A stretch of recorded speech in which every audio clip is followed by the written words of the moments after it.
صحرا میں تعمیر ہونے والا نیا شہر مکمل ہو چکا ہے اور اسے باقاعدہ طور پر آپریشنل بھی کر دیا گیا ہے۔ 58 ارب ڈالرز کی لاگت سے مکمل ہونے والے اس شہر کو مصر کا نیا دارالحکومت قرار دیا گیا ہے۔ یہ 714 مربع کلومیٹر پر پھیلا ہوا ہے، یعنی سنگاپور جتنا سائز اس نئے کیپٹل کا ہے۔ یہ تمام عیاشی ایک ایسے مسلمان ملک کی جانب سے کی جا رہی ہے جس کا بیرونی قرضہ پاکستان سے بھی زیادہ ہے، اور وہ بھی پاکستان کی طرح ہر وقت IMF کے دروازے پر بیٹھا ہوتا ہے۔ لیکن اس نئے شہر کی بنیاد کیوں ڈالی گئی؟ کیا وجہ بنی کہ 58 ارب ڈالر سے ملک کو تعمیر کرنے کی بجائے ایک صحرا میں نیا کیپٹل بنایا گیا، اور اس میں کون کون سی عیاشی اور سہولیات دی گئی ہیں؟ یہ تمام تفصیلات آپ آج کی ویڈیو میں جان سکیں گے۔ السلام علیکم ویورز، میں ہوں آپ کا ہوسٹ عبد الرحمان۔ مصر نے اپنے موجودہ کیپٹل قاہرہ سے 45 کلومیٹر کے فاصلے پر صحرا میں ایک نیا کیپٹل تعمیر کر لیا ہے، اور اس کی تعمیر پر 58 بلین ڈالرز خرچہ آ چکا ہے۔ نام اس کا رکھا گیا ہے العاصمۃ الجدیدہ، یعنی دی نیو کیپٹل۔ یہ وہاں کا نیا کیپٹل ہے، اور اس کے اندر مقصد کیا ہے کہ جتنی سرکاری مشینری ہے، جتنے سفارت خانے ہیں اور جتنے سرکاری عمال ہیں، انہیں منتقل کر کے لوگوں کے قہر سے محفوظ رکھا جائے۔ یاد رہے، مصر کے اندر 2 مرتبہ اپرائزنگ ہو چکی ہیں۔ ایک دفعہ جو مسنی مبارک تھا اسے اتارا گیا، اور پھر 2 سال بعد ہی امریکہ کی مدد سے پھر جو مرسی تھے انہیں سیٹ سے ہٹایا گیا۔ اس کے بعد جب موجودہ مصر کے حکمران عبد الفتاح سیسی اقتدار میں آئے تو انہوں نے سوچا کہ کہیں میرا تختہ نہ الٹ دیا جائے، تو انہوں نے کہا اس کا حل یہ ہے کہ 2 کروڑ کے شہر میں کیپٹل رکھنے کی بجائے اسے شہر سے دور لے جایا جائے، اور وہاں پر وہی لوگ رہیں جو اس سے ریلیٹڈ ہوں۔ اب اس شہر کو 65 لاکھ افراد کے لیے ڈیزائن کیا گیا ہے، اور اس کا جو رقبہ فی الحال 714 مربع کلومیٹر ہے۔ یہ بحرین پورے ملک سے صرف 100 مربع کلومیٹر چھوٹا ہے، یعنی کہ بحرین کا پورا ملک جو آپ دیکھ رہے ہیں اسکرین کے اوپر، اس سے صرف 100 مربع کلومیٹر اس کا سائز چھوٹا ہے۔ اب اس کے اندر کیا کچھ بنایا جا رہا ہے؟ افریقہ کا سب سے بلند ٹاور، آئیکونک ٹاور یہاں مکمل ہو گیا ہے، جو کہ 77 منزلہ ہے، 1292 فٹ اس کی اونچائی ہے۔ پھر افریقہ اور مشرق وسطیٰ کا سب سے بڑا یہاں پر گرجا گھر کیتھیڈرل بنا ہے، اور اس کے اندر ایک ٹائم پر 8200 افراد کے بیٹھنے کی گنجائش ہے۔ اب چونکہ اتنا بڑا یہاں پر چرچ بن رہا تھا، لوگوں کے اندر اس سے متعلق سوالات تھے، تو اس کے بالکل اپوزٹ اسی راؤنڈ اباؤٹ کے اوپر ایک بڑی مسجد بنائی گئی ہے جس کا نام ہے فتح العلیم۔ 17,000 نمازی وہاں نماز پڑھ سکتے ہیں۔ تو بتایا کہ دیکھیں نہیں ہم لوگ کس طرح مختلف مذاہب کو ہم آہنگی سے رکھ رہے ہیں۔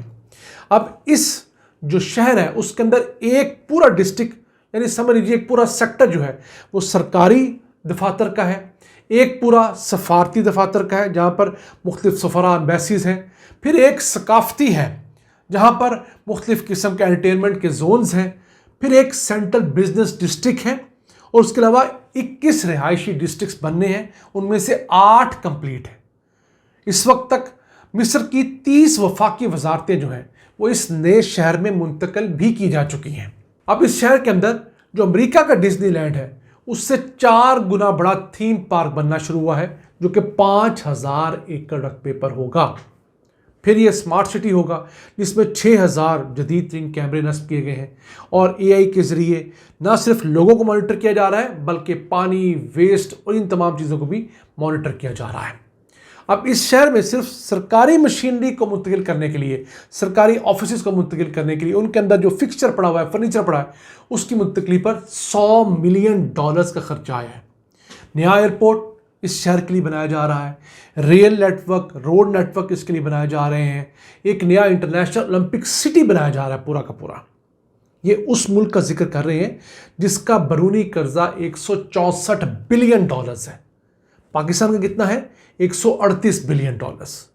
ہم سے زیادہ ان کا قرضہ ہے، اور اس وقت بھی مصر جو ہے وہ IMF کے پروگرام کے اندر ہے۔ IMF کے 12ویں پروگرام میں ہے، ہم IMF کے 25ویں پروگرام میں ہیں۔ اس سال کے اینڈ پہ IMF کا موجودہ پروگرام مصر کے ساتھ کمپلیٹ ہوگا، مصر بھی نئے پروگرام میں جائے گا۔ پاکستان بدقسمتی سے اگلے سال ستمبر میں اس 25ویں پروگرام کو کمپلیٹ کرنے کے بعد 26ویں پروگرام نیگوشیٹ کر رہا ہوگا، کیونکہ دونوں ملکوں نے اپنے ہاں ریفارمز نہیں کیے، اپنے ہاں وہ بنیادی غلطیاں، کوتاہیاں، لیکیجز بند نہیں کی جس کے ذریعے ان دونوں مسلمان ملکوں کی معیشتیں گرو نہیں کر رہی۔ دونوں ملکوں کی جی ڈی پی $400 بلین کے قریب ہے۔ اب مصر کا جو بیرونی قرضہ ہے، اس کے اندر ہر سال 6 سے 9 ارب ڈالرز کا اضافہ بھی ہو رہا ہے، اور یہ 58 ارب ڈالرز کا شہر جو مصر نے بنایا ہے وہ بھی قرضے لے کر بنایا ہے۔ کوئی چائنا سے قرضہ لیا، کوئی عرب ممالک سے قرضہ لیا، کوئی اپنے بینکوں سے لیا، اور یہ نیا پورا کا پورا ایک سیٹ اپ کریٹ کیا گیا ہے۔ اور اس کے اندر جو پریزیڈنشل پیلس ہے، وہ آپ سن کر حیران ہوں گے کہ امریکہ کے وائٹ ہاؤس سے 15 گنا بڑا پریزیڈنشل پیلس ہے۔ آپ اسکرین پر چند تصاویر دیکھیں، 568 ایکڑ رقبے کے اوپر پریزیڈنشل پیلس بنایا گیا ہے۔ اب اتنے بڑے ملک کو امریکہ کیوں سپورٹ کرتا ہے؟ اس لیے کہ اس کے ساتھ بالکل اسرائیل ہے، جو ان کی مرضی کا حکمران اسرائیل کو سپورٹ کرے گا اسے امریکہ 568 ایکڑ کا پیلس بنا کے دے گا، بنانے کی اجازت دے گا، فنڈز بھی دے گا۔ اب اس ملک کا ہر سال جو قرضہ واپس کرنے کا پورا بجٹ ہوتا ہے وہ کوئی 30 سے 35 بلین ڈالرز ہوتا ہے۔ ہر سال 8 سے 10 ارب ڈالرز یہ ملک اپنے قرضے پر سود ادا کرتا ہے، اور اس کا سالانہ خسارہ پتہ کتنا ہے؟ 30 سے 35 ارب ڈالرز۔ ہمارا تو 20-25 ارب ڈالرز خسارہ ہوتا ہے نا، ان کا 30 سے 35 ارب ڈالرز خسارہ ہوتا ہے۔ ہم سے خسارے میں آگے ہیں، آلدو یہ ایکسپورٹس میں ہم سے کہیں آگے ہیں۔ ان لوگوں کی امپورٹس جو ہے وہ 80 سے 85 ارب ڈالرز ہوتی ہیں، ایکسپورٹس 50 سے 55 ارب ڈالرز ہوتی ہیں۔ ہماری تو ایکسپورٹس مر کے پچھلے سال 40 ارب ڈالرز کو ٹچ کی تھی۔ یہ ہم سے اس میدان میں آگے ہیں، لیکن اس کے ساتھ ساتھ ان کے عللے تللے بھی ہم سے کہیں زیادہ ہیں۔ پھر اس شہر کو ڈیزائن کیا گیا صحرا کے اندر۔ اب صحرا میں پانی نہیں ہے۔ جو قاہرہ کا شہر ہے وہ تو بالکل دریائے نیل کے کنارے پہ واقع ہے، وہاں تو ایسے اس طرح پانی کا ایشو نہیں ہے۔ اس کے لیے نیل سے پانی لے کے آیا جائے گا، یا سمندر جو یہاں سے 120 کلومیٹر دور ہے وہاں ڈیسیلینیشن پلانٹ لگا کر یہاں پانی لایا جائے گا۔ اور اس شہر کے بارے میں کہا جا رہا ہے کہ یہ کوئی غریبوں کے لیے، متوسط طبقے کے لوگوں کے لیے ڈیزائن ہی نہیں کیا گیا، یہ حکومتی شرافیہ کے لیے اور بڑے بڑے بزنس مین کے لیے ڈیزائن کیا گیا ہے، تاکہ وہ قاہرہ سے دور رہیں، کھلی ہوا میں رہیں، یہاں پر کسی قسم کا کوئی احتجاج نہ ہو، اور جب تک یہ عبد الفتاح سیسی زندہ ہے اقتدار اس کے پاس رہے، کسی اپرائزنگ کے نتیجے میں اس کا اقتدار کہیں نہ چلا جائے۔ تو دیکھیے یہ وہ چیزیں ہیں جو مسلمان حکمرانوں کے لیے سب سے پہلے میٹر کرتی ہیں۔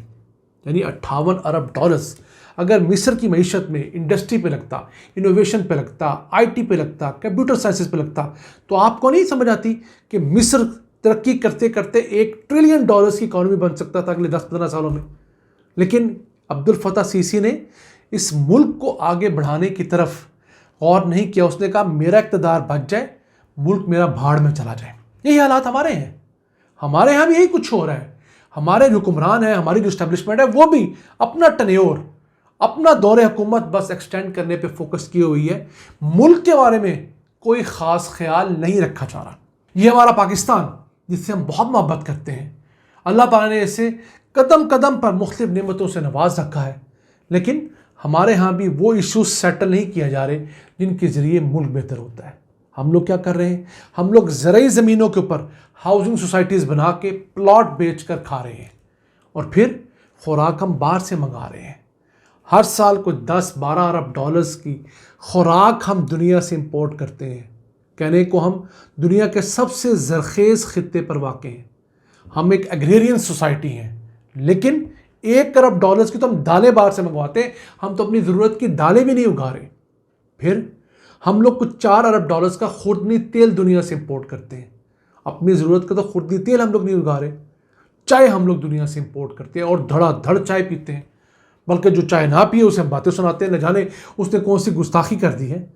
تو ہم جب تک اپنے معاملات ٹھیک نہیں کریں گے، اپنی پرائورٹیز ٹھیک نہیں کریں گے، ہمارے حکمران اپنے ذاتی مفادات اور اقتدار کے لالچ سے باہر نہیں نکلیں گے، اب یقین کیجئے ہمارے حالات، مسلمانوں کے حالات بدلیں گے نہیں۔ جب ہم تعلیم پر انویسٹ کریں گے، ٹیکنالوجی پر انویسٹ کریں گے، انوویشن پر انویسٹ کریں گے، اب یقین کیجئے ہم آج سے 500 سال پہلے کی طرح دنیا پر حکمرانی کریں گے، اور کسی میں جرت نہیں ہوگی کہ وہ ہمیں میلی آنکھ سے دے سکے۔ ناظرین، تھا آج کا ایپیسوڈ، ہمیں امید ہے آپ کو پسند آیا ہوگا۔ اپنی سجیشنز، اپنی آراء سے ہمیں آگاہ رکھا کریں۔ اپنے میزبان عبد الرحمان کو اجازت دیجیے۔ اللہ نگہبان۔